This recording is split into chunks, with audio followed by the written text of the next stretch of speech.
My name is Cassie. I am 23 years old.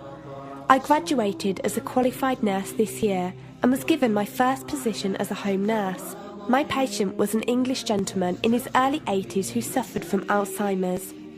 In the first meeting, the patient was given his record, and from it I could see that he was a convert to the religion of Islam, therefore he was a Muslim.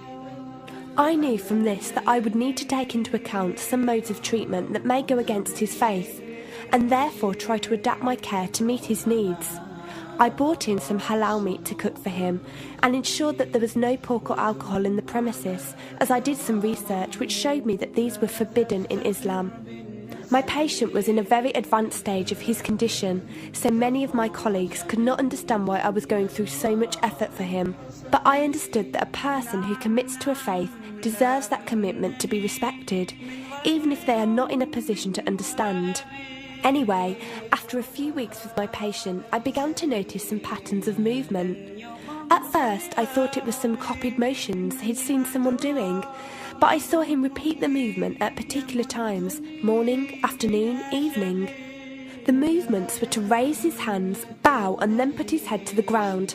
I could not understand it. He was also repeating sentences in another language.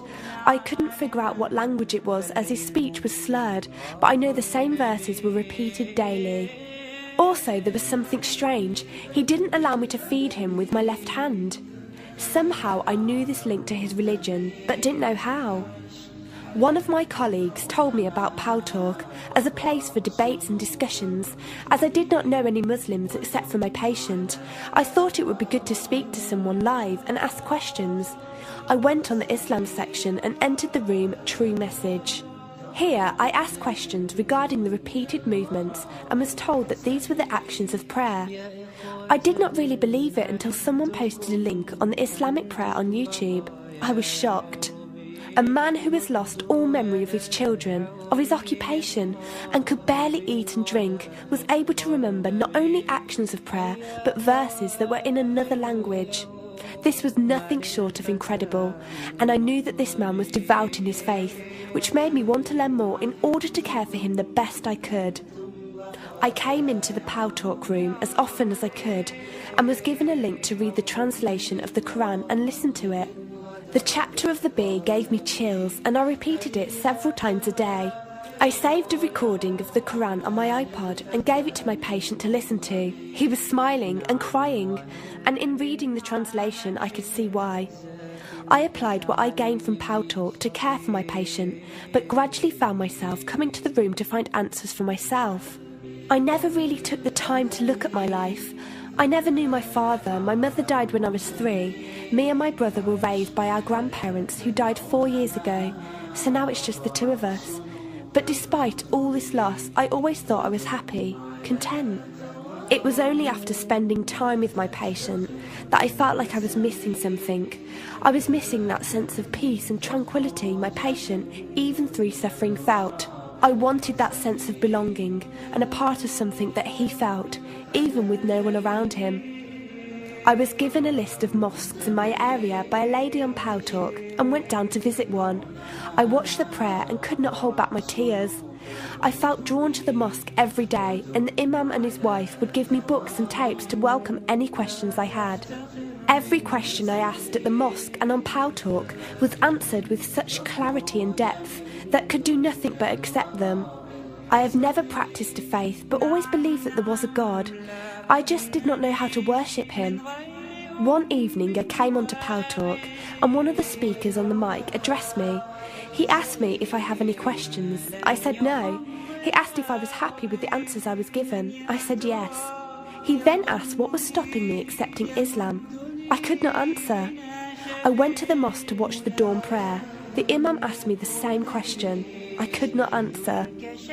I then went to tend to my patient. I was feeding him, and as I looked into his eyes, I just realised he was brought to me for a reason, and the only thing stopping me from accepting was fear. Not fear in the sense of something bad, but fear of accepting something good and thinking that I was not worthy like this man. That afternoon I went to the mosque and asked the imam if I could say my declaration of faith, the Shahada. There is no God except Allah. Muhammad is Allah's messenger. He helped me through it and guided me through what I needed to do next. I cannot explain the feeling I felt when I said it. It was like someone woke me up from sleep and sees everything more clearly. The feeling was overwhelming joy, clarity, and most of all, peace. The first person I told was not my brother, but my patient. I went to him, and before I even opened my mouth, he cried and smiled at me. I broke down in front of him. I owed him so much. I came home and logged onto Paltalk and repeated the Shahada for the room. They all helped me so much, and even though I had never seen a single one of them, they felt closer to me than my own brother. I did eventually call my brother to tell him, and although he wasn't happy, he supported me and said he would be there. I couldn't ask for any more. After my first week as a Muslim, my patient passed away in his sleep while I was caring for him. Inna lillahi wa inna ilaihi raji'un. He died a peaceful death, and I was the only person with him. He was like the father I never had, and he was my doorway to Islam. From the day of my Shahada to this very day, and for every day for as long as I live, I will pray that Allah shows mercy on him and grant him every good deed I perform in the tenfold. I loved him for the sake of Allah, and I pray each night to become an atom's weight of the Muslim he was.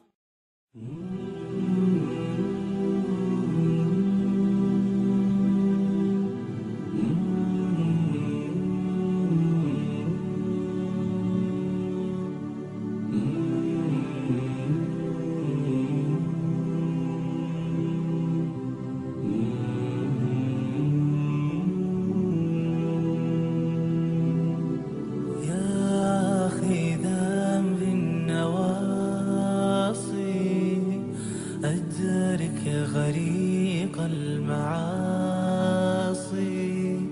ومن على